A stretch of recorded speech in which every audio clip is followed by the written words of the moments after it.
través de la señal de Radio Nuevo Mundo, presentamos el programa Academia Libre, un espacio que sintoniza con la actualidad educacional, el desarrollo científico y el mundo de las artes. Aquí la Universidad Pública pone sus micrófonos al aire. Con ustedes, David Evia.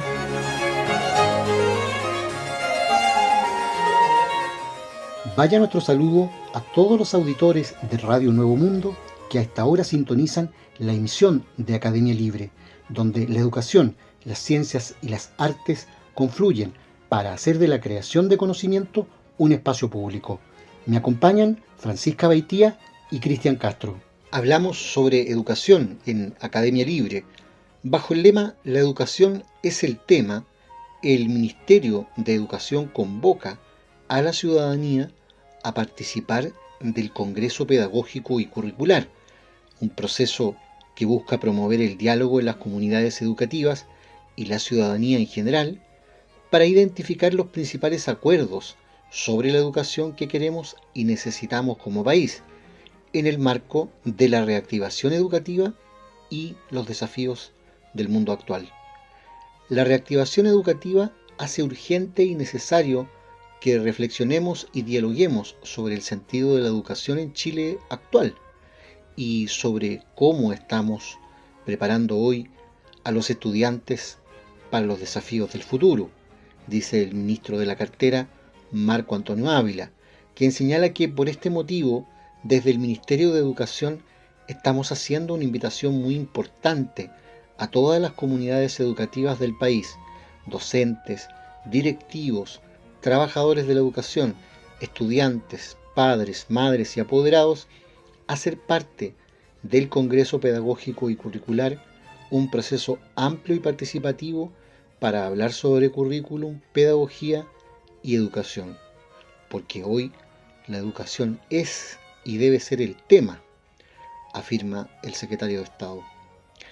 El Congreso Pedagógico y Curricular, que se realizará durante todo el mes de agosto en conjunto con la Oficina Regional de Educación para América Latina y el Caribe de la UNESCO, es un proceso participativo que aportará a la actualización del currículum nacional de primero básico a segundo año medio. Este es uno de los compromisos asumidos por el gobierno y uno de los ejes de la gestión del Ministerio de Educación.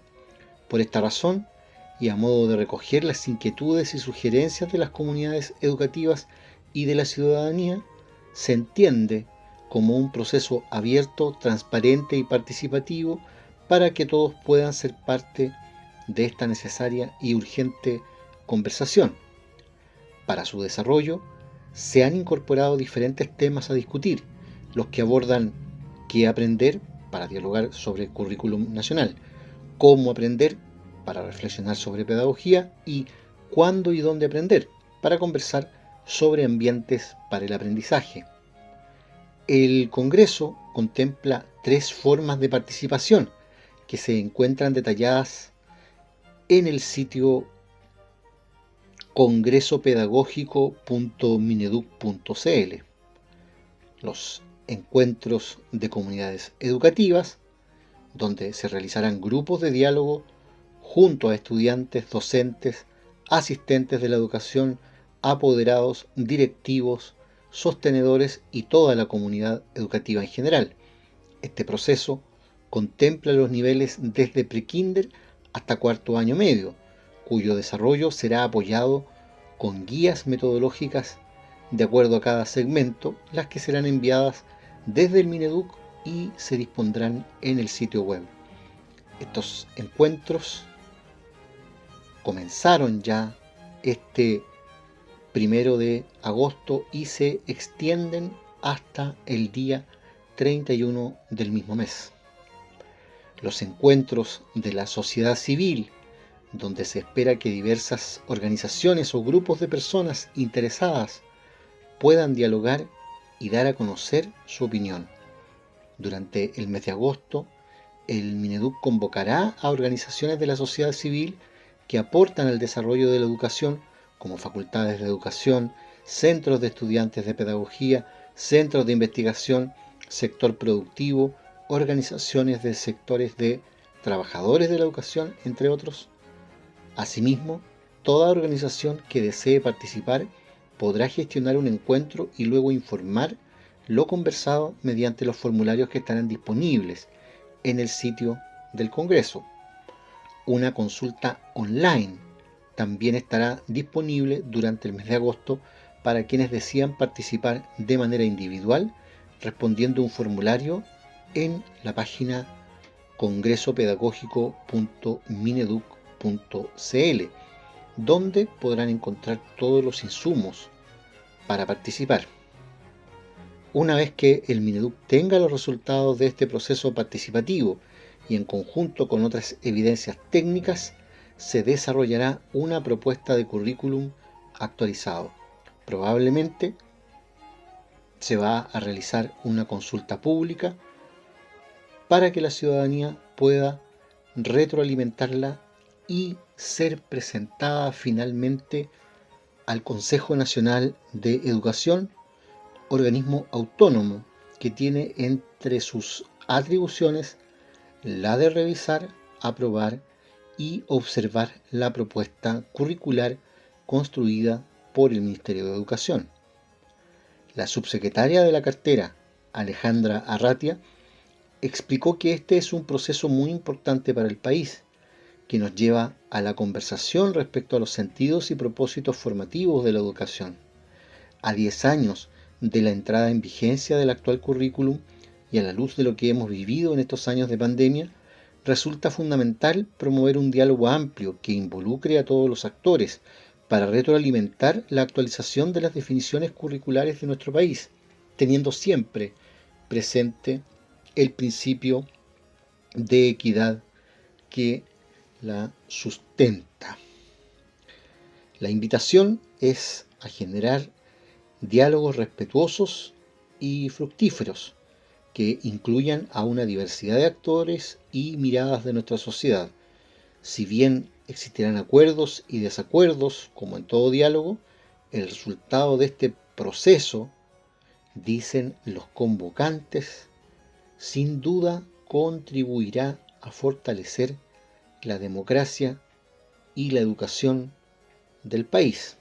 Habrá que ver realmente si una propuesta de esta naturaleza, fundada en la realización de un congreso pedagógico y curricular, encuentra posibilidades reales de ser habilitada, porque como hemos denunciado en otras ocasiones en Academia Libre, el Consejo Nacional de Educación, al que finalmente irá a parar esta propuesta, tiene legalmente la última palabra, un organismo absolutamente de élite, copado mayoritariamente por representantes del sector privado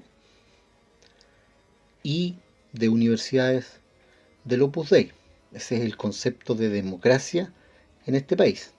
El Ministerio de Educación aquí ha cumplido una función absolutamente ornamental en materia programática. Vamos a ver en qué desemboca esto, ya lo sabremos en los próximos meses. En Academia Libre, la música tiene historia, con Francisca Beitía. Fanny Mendelssohn, nacida el 14 de noviembre de 1805 en Hamburgo, Alemania, fue una compositora y pianista del romanticismo temprano, considerada un prodigio musical debido a su gran talento desde temprana edad y su consecuente trabajo como compositora, con más de 450 piezas musicales. Su proceso de creación no estuvo exento de dificultades, pues su carrera musical, de algún modo, fue truncada por imposiciones de género y clase de la sociedad paternalista de su época, siendo elogiada por su destreza para el piano, pero rara vez ofreció conciertos en público y la mayoría de sus obras se publicaron de forma póstuma. Sus composiciones incluyen un trío para piano, un cuarteto para piano, una obertura orquestal, 4 cantatas, más de 125 piezas para piano y más de 250 lira, o canción lírica libre, cuya letra es un poema musicalizado para voz solista y acompañamiento, generalmente de piano. Su producción pianística fue prolífera, sin embargo, solo una decena del total de sus composiciones fue publicada durante su vida. Fanny Mendelssohn nació en el seno de una destacada y acomodada familia judía. Su padre, Abraham Mendelssohn, fue un banquero y filántropo berlinés, hijo del filósofo Moisés Mendelssohn, y su madre fue Lea Salomon, hermana de Jacob Salomon Bartholdy. Fanny fue la mayor de 4 hermanos, entre ellos el destacado compositor Felix Mendelssohn. Recibieron una educación musical completa, y cuyos profesores fueron Marie Bigot, Ludwig Berger y Carl Friedrich Zelter. Para el padre de los Mendelssohn, la música se proyectaba como profesión en Felix, mientras que para Fanny solo se esbozaba como un pasatiempo. Cuando la familia cambió el apellido por Mendelssohn Bartholdy, a sugerencia del tío materno, para evitar el antisemitismo de la sociedad alemana de la época, el nuevo hogar se estableció en Berlín, y Fanny desarrolló y demostró gran habilidad musical, comenzando a escribir música. Su madre le dio las primeras lecciones, influenciada posiblemente por la música de Bach. A los 14 años de edad, Fanny ya podía tocar los 24 preludios de El clave bien temperado de Bach, de memoria, y según su madre, la muchacha nació con dedos para tocar las fugas de Bach. Por otra parte, la influencia de Félix en Fanny y viceversa demuestra el influjo recibido de la música de Beethoven, en términos de forma, tonalidad y contrapunto fugal, evidenciado en el cuarteto de cuerdas de Fanny. Varias de sus piezas musicales se publicaron bajo el nombre de Félix, y, análogo a las canciones sin palabras de su hermano, compuso sus obras para piano, a menudo en forma de canciones. Si bien este estilo de música fue desarrollado con éxito por su hermano, Fanny también compuso entre 1836 y 1837, al mismo tiempo que el Opus 38 de Félix, los conjuntos de canción para piano. Escuchamos a continuación Fantasía en sol menor de Fanny Mendelssohn en la interpretación de Penélope Linnex en cello y Alexander Wells en piano.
Escuchábamos Fantasía en Sol Menor, de Fanny Mendelssohn, en la interpretación de Penélope Linux en cello y Alexander Wells en piano. Hablamos a esta hora en Academia Libre sobre actualidad en ciencia e investigación. Lo hacemos con Cristian Castro, quien nos proporciona cada semana las novedades en este plano. ¿Qué está pasando, Cristian, en materia de ciencia e investigación? Hoy tenemos noticias que nos ponen en alerta porque las corrientes oceánicas que regulan la temperatura global podrían pararse en el año 2025, con graves consecuencias para el clima. Y es que un estudio adelanta en casi un siglo las estimaciones del Panel Intergubernamental sobre el Cambio Climático y predice el colapso del sistema de corrientes que, de ocurrir, impactará notablemente en el clima, generando cambios rápidos y drásticos. El último evento de esta naturaleza dejó subidas de entre 10 y 15 grados en el hemisferio norte. La circulación de reversión meridional del Atlántico, un gran sistema de corrientes oceánicas, entre ellas la corriente del Golfo, que transporta agua cálida desde los trópicos hacia el Atlántico Norte y que regula una buena parte del clima mundial, podría colapsar hacia mediados de siglo. De hecho, en cualquier momento a partir de 2025, debido a las continuas emisiones de gases de efecto invernadero. Estas son preocupantes conclusiones obtenidas por dos investigadores del Instituto Niels Bohr en Copenhague y publicadas recientemente en Nature Communication. En su artículo, los investigadores destacan el impacto de las actividades humanas en el sistema climático de la Tierra y señalan que, a pesar de que durante los últimos años se ha venido detectando un progresivo debilitamiento de estas corrientes oceánicas, las evaluaciones del panel intergubernamental sobre cambio climático sugieren que es poco probable su colapso total durante el siglo XXI. Sin embargo, y basándose en diferentes señales de alerta, como un aumento de la varianza, pérdida de resiliencia y la progresiva desaceleración de la circulación de reversión meridional del Atlántico, los autores del presente estudio han adelantado sensiblemente la fecha probable del colapso. Aquí, escriben los autores en su artículo, proporcionamos una significación estadística y estimaciones temporales que se basan en datos, y estimamos que se producirá un colapso a mediados de este siglo, bajo el escenario actual de futuras emisiones. Por supuesto, no todo el mundo suscribe esta interpretación de los datos, y expertos como Niklas Boers, catedrático de modelización del sistema terrestre de la Universidad Técnica de Múnich, ha afirmado con rotundidad que no está de acuerdo con los resultados del estudio, aunque la afirmación cualitativa de que la circulación de reversión meridional del Atlántico ha ido perdiendo estabilidad en el transcurso del último siglo es cierta y está respaldada por datos, las incertidumbres son demasiado elevadas como para estimar con fiabilidad el momento de inflexión. Este gran sistema de corrientes oceánica, denominado circulación de reversión meridional del Atlántico, es uno de los elementos de inflexión climática más importantes del planeta. Las corrientes que lo integran, en efecto, tienen el poder de cambiar a un estado irreversible el sistema climático de la Tierra por completo, y hacerlo además de una forma brusca y rápida. Por eso su posible colapso es motivo de una gran preocupación entre los científicos, y si llegara a producirse, tendría graves impactos tanto en el clima de la región del Atlántico Norte como en el resto del mundo.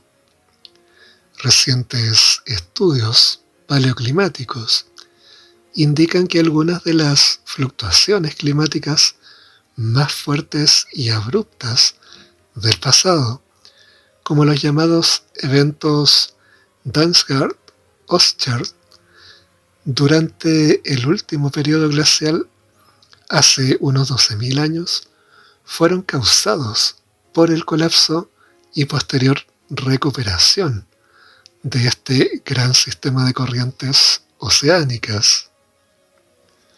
Durante aquellos eventos del pasado, el hemisferio norte experimentó fluctuaciones medias de temperatura de entre 10 y 15 grados en una sola década, mucho mayores, por tanto, que los cambios actuales de 1,5 grados en el periodo de un siglo. La fuerza, sin embargo, de este gran sistema de corrientes oceánicas solo se monitorea de forma continuada desde el año 2004, y esas observaciones han demostrado que se está debilitando, aunque se necesitarán registros más prolongados para evaluar la magnitud de esa tendencia. Como se ha dicho, las últimas evaluaciones del panel intergubernamental sobre el cambio climático consideran poco probable un colapso total de este gran sistema denominado circulación de reversión meridional del Atlántico durante el siglo XXI. Pero Peter y Susanne Ditlevsen analizaron las temperaturas superficiales en el Atlántico Norte entre 1870 y 2020. Un indicador que se remonta mucho más atrás en el tiempo que las observaciones directas que puede brindar, por lo tanto, una información más sólida sobre las tendencias de temperatura. Fue así, analizando esos datos, como los investigadores encontraron señales tempranas de una próxima transición crítica en el sistema, que podría cerrarse o colapsar por completo a partir del año 2025 y no más tarde que el año 2095. El estudio, además, señala que durante el periodo de tiempo analizado, también las concentraciones de CO2 en la atmósfera han aumentado sin descenso, aunque podría haber también otros mecanismos en juego capaces de impulsar un cambio drástico en este gran sistema de corrientes oceánicas. Y aunque están convencidos de que se producirá el colapso de las corrientes en el plazo señalado, los investigadores apuntan a que no se puede descartar que este colapso sea parcial, pero que impacte notablemente. En esta línea, ¿qué tipo de impactos podría generar este fenómeno? Ya hemos comentado que las fluctuaciones de temperatura pueden ser tremendamente agresivas, entre 10 y 15 grados, según datos de los que se tienen registro. Pero también impactará en términos de fenómenos como huracanes y tormentas más extremas. Según algunos expertos, el debilitamiento de estas corrientes y el calentamiento de algunas áreas marítimas ya se puede notar en huracanes más numerosos y potentes. También el cambio en las temperaturas del Atlántico afecta a los patrones climáticos de Europa, como la trayectoria de las tormentas. Por ejemplo, algunos ciclones tropicales ya no están solo en el ámbito tropical, sino que discurren por aguas subtropicales, más cercanas a lugares como las Islas Canarias o las Azores, donde antes no llegaban. Asimismo, también uno de los riesgos visualizados es el aumento del nivel del mar. Trabajos anteriores han demostrado que que la desaceleración de la circulación de reversión meridional del Atlántico exacerba el aumento del nivel del mar en la costa este estadounidense, en ciudades como Nueva York y Boston. No solo eso, la ola de calor europea del verano de 2015 se ha relacionado con el frío récord en el Atlántico Norte de ese año. Aún así, es importante señalar que este fenómeno está siendo estudiado de manera bastante reciente. Por tanto, no hay un consenso absoluto sobre el estado real de este gran sistema de corrientes oceánicas.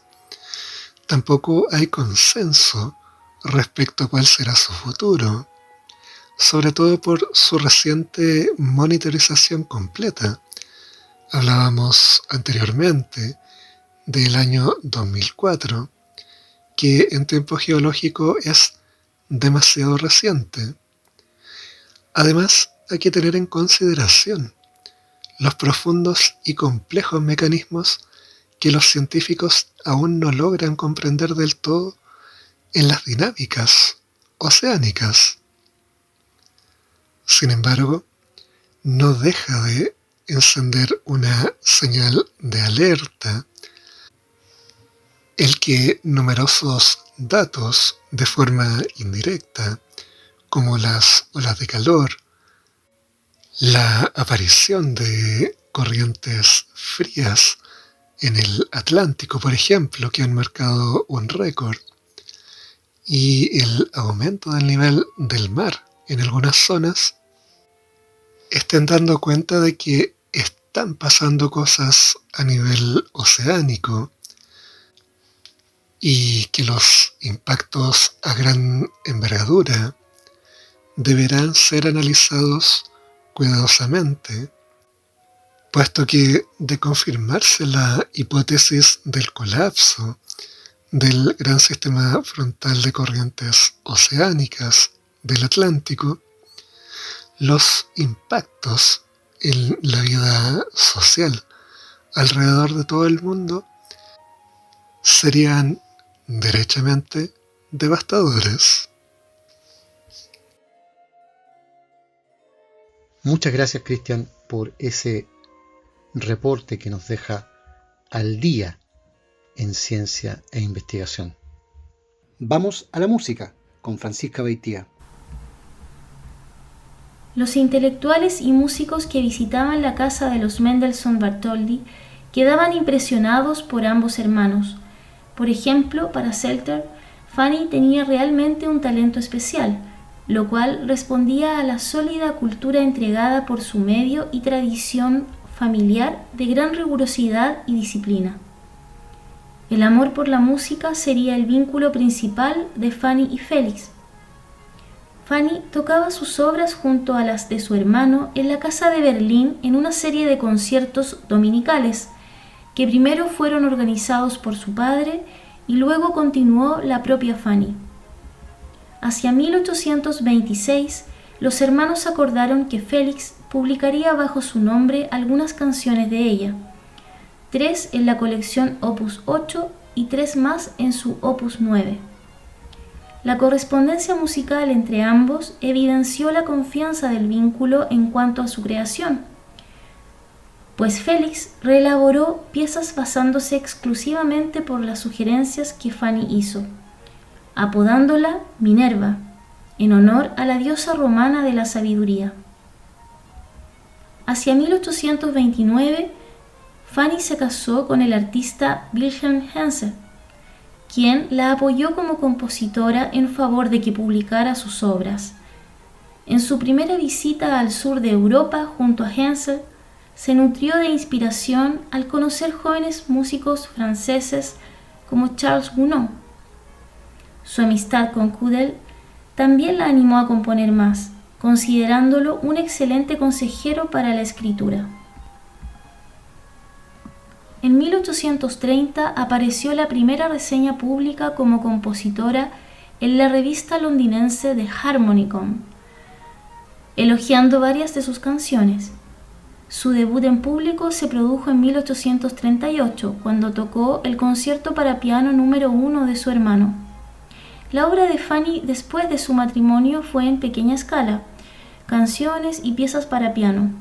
En 1831 escribió una cantata, Lovgesang, y otras 2 obras para orquesta, solistas y coro, Hyob, y un oratorio de 16 secciones, Høgetsu Medret Haf.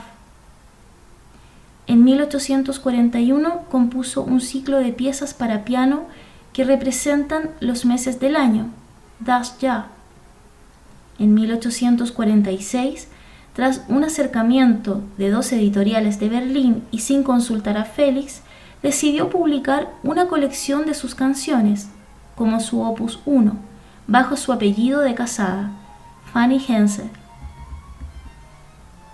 La música de Fanny Mendelssohn, como ha indicado el musicólogo Stephen Rogers, se destacó por la utilización de métrica de triple hipermetro en sus canciones, aunque históricamente este detalle fuese pasado por alto por las razones mencionadas anteriormente.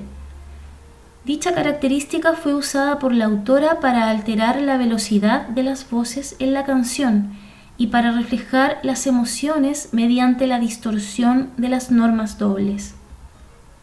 Asimismo, la falta de armonía tónica es recurrente en sus Lieder, identificándola en el Lied o pérdida, como medio deliberado para reflejar los temas de la canción de abandono y fracaso en el amor.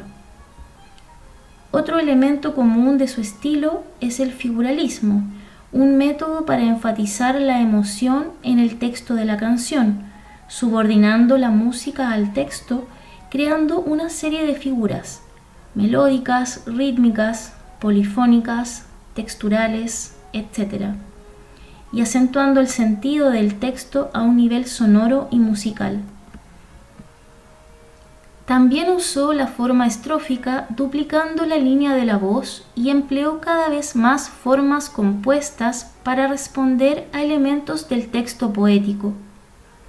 Solo en el último año de su vida, alentada por su marido, publicó algunas obras. Wilhelm Hensel no solo animó a su mujer, sino que ilustró las piezas de Fanny con dibujos, que convierten las ediciones de los Hensel en una pequeña obra de arte. Ilustró Das Jahr, el álbum de 12 piezas dedicadas a cada mes del año. Finalmente, el 14 de mayo de 1847, Fanny Mendelssohn Hensel murió en Berlín por complicaciones de un derrame cerebral sufrido mientras ensayaba una de las cantatas de su hermano, La primera noche de Walpurgis. Algunas de sus obras hoy se estudian como modelos del género.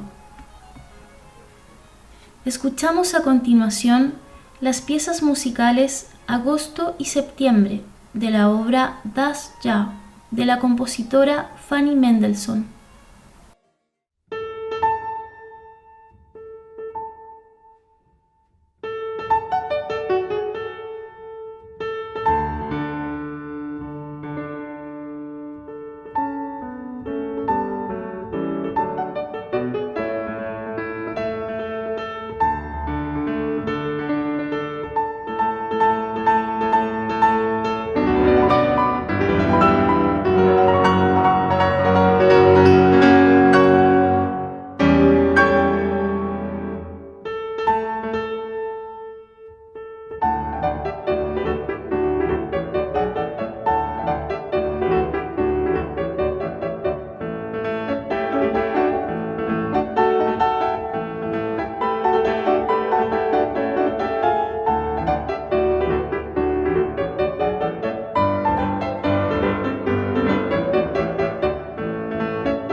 Escuchábamos las piezas musicales Agosto y Septiembre de la obra Das Jahr de la compositora Fanny Mendelssohn. Hablamos sobre arte y cultura a esta hora en Academia Libre y lo hacemos a propósito de un reportaje de The Clinic que recuerda varios de los hitos que marcaron la historia de la censura en Chile, pero no en la dictadura, sino que ya en la oscura transición a la democracia. El texto señala en un fragmento: hace exactamente un año, la Corporación Cultural de Las Condes canceló de la noche a la mañana la temporada de la obra Moscú, versión de Las Tres Hermanas del dramaturgo ruso Anton Chejov, un clásico y patrimonio universal del teatro. La institución comunicó que la decisión se tomó tras recibir una carta firmada por la comunidad ucraniana en Chile que exigía, comillas, sensibilidad ante la invasión de Putin y las tropas rusas, y que la obra fuera sacada de cartelera. Así sucedió y la comunidad teatral reaccionó y protestó de inmediato. No podemos caer en la cancelación, decían hace un año precisamente las tres actrices que protagonizan el montaje: Shlomit Beitelman, Verónica González y Carolina Carrasco, a solo días de conocerse la noticia. Ante el revuelo, el espacio anunció que la obra sería reprogramada. No obstante, esa reprogramación jamás se materializó. La prensa y las redes sociales hicieron eco y ampliaron el debate. ¿Se puede cancelar en estos tiempos a un clásico como Chejov, un autor cuyas obras son de dominio público y montadas cada año en todo el mundo por la indignación de un grupo de personas? ¿Bajo qué argumento alguien podría impedir que se hagan nuevas lecturas de textos universales? A Beckett lo censuraban aquí en dictadura y ni siquiera lo entendían. Es igual de vergonzoso que lo que pasó con Chejov el año pasado y con casi todos los casos en que se censura obras de teatro, ironiza el dramaturgo y psiquiatra Marco Antonio de la Parra. El cine ha librado también sus propias batallas contra la censura en el país. La hoy anecdótica historia en torno a la película de Martin Scorsese, prohibida en Chile en 1988, aún en dictadura, y aprobada en 1996 por el Consejo de Calificación Cinematográfica para su exhibición para mayores de 18 años, marcó un precedente para la justicia chilena e internacional, y aún resulta revelador por varios aspectos, recordando el caso llamado Olmedo Bustos y otros versus Chile. Tuvo de protagonistas a un grupo de abogados y grupos conservadores de la élite que, sin importarle la decisión del Consejo de Calificación, presentaron un recurso de protección ante la Corte de Apelaciones de Santiago, aludiendo a sentirse ofendidos por el contenido de la película La Última Tentación de Cristo. La Iglesia Católica y parlamentarios de derecha apoyaron también la causa, que pronto salió de los tribunales locales y acabó con una sentencia dictada por la Corte Interamericana de Derechos Humanos en el año 2001. El documento demostraba que el Estado de Chile había violado los artículos 12 y 13 de la Convención Americana sobre Derechos Humanos y sugería que se levantara la censura a la película y que el país modificara la Constitución, apegándose a la normativa internacional de la época. La Última Tentación de Cristo recién pudo exhibirse en el país a contar del año 2003. Rutherford recuerda que cuando al fin la estrenaron en su sala, hubo grupos que rezaron durante la función afuera del Cinearte Alameda.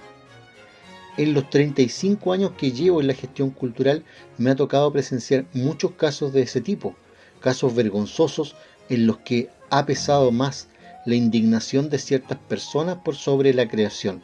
Eso es lo más grave, dice la gestora. El documental El diario de Agustín, del director chileno Ignacio Agüero, fue otro que no pasó el examen de la censura y terminó siendo cancelado en la televisión abierta. La película indaga en la línea editorial y en el papel de El Mercurio en los últimos 50 años de la historia del país, desde las reformas agraria y universitaria durante el gobierno de Eduardo Frei Montalva, su oposición al gobierno de Salvador Allende y su colaboración con aparatos represivos de la dictadura, previo y posterior al golpe de Estado de 1973. Premiado con el Altazor en 2009, el filme se convirtió en el más visto y destacado de la carrera de Agüero, también en el más censurado.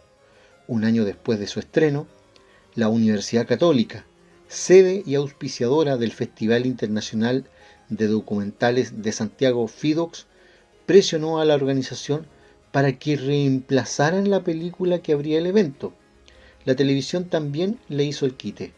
En enero de 2013, el director ejecutivo de TVN de la época rompió unilateralmente un contrato de exhibición con los productores del documental, hecho que fue avalado por el directorio del canal público.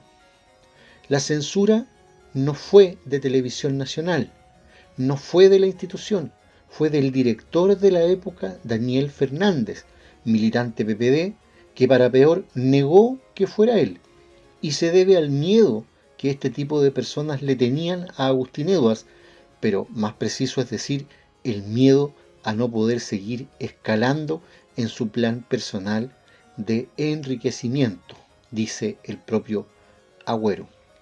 Después de TVN, Daniel Fernández se fue de gerente general a una empresa eléctrica con un sueldo de 50 millones de pesos mensuales. Entonces, es una censura que solo se explica por la cautela personal de Fernández. Pensó que por permitir la exhibición de El diario de Agustín sería castigado por la élite y prefirió impedir la exhibición y negar que lo hizo, agrega Agüero. Al día de hoy, El diario de Agustín se ha proyectado en la televisión pública de todos los países iberoamericanos, excepto en Chile. También fue bajado de ARTV, propiedad del empresario Luis Venegas, quien incumplió un convenio de cesión de derechos y quitó la película de un ciclo dedicado a Agüero. Incluso tuvo una polémica en el Museo de la Memoria, cuando el director de la época, Ricardo Brodsky, canceló un debate sobre la censura a la película sin dar argumentos. El diario de Agustín fue considerada por la gente de derecha como una película casi revolucionaria, que en realidad era una denuncia bien dirigida, opina Rutherford, quien la exhibió en su antigua sala en calle Alameda, que fue destruida en un incendio durante el estallido social. Así y todo, el éxito de la película fue abrumador. En general, lo que veo tanto en el caso de La Última Tentación de Cristo como con el documental de Agüero es una ignorancia infinita desde ciertos sectores y círculos conservadores que consideran sacrílega una película que llegó casi 20 años desfasada y que a nadie le pareció tan terrible o que atentaba contra el Cristo. Algunos bien creyentes consideraban que hasta lo fortalecía. Con el diario de Agustín fue lo mismo, porque siempre es lo mismo en todos estos casos: ignorancia, temor al libre pensamiento y negacionismo puro. Es solo una muestra la que se hace en este reportaje de la gran cantidad de obras censuradas, como decíamos, no en dictadura, sino en esta oscura transición a la democracia. ¿Serán las últimas piezas objeto de cancelación? Tenemos razones fundadas para pensar que no. Así está actualmente la escena chilena en materia de libertad de expresión. Concluye aquí, en Radio Nuevo Mundo, esta emisión de Academia Libre, un programa producido por la Comisión Ejecutiva de la Universidad. En los micrófonos, Francisca Baitía, Cristian Castro y David Evia. Agradecidos de su sintonía, nos reencontraremos con ustedes la próxima semana. Hasta entonces.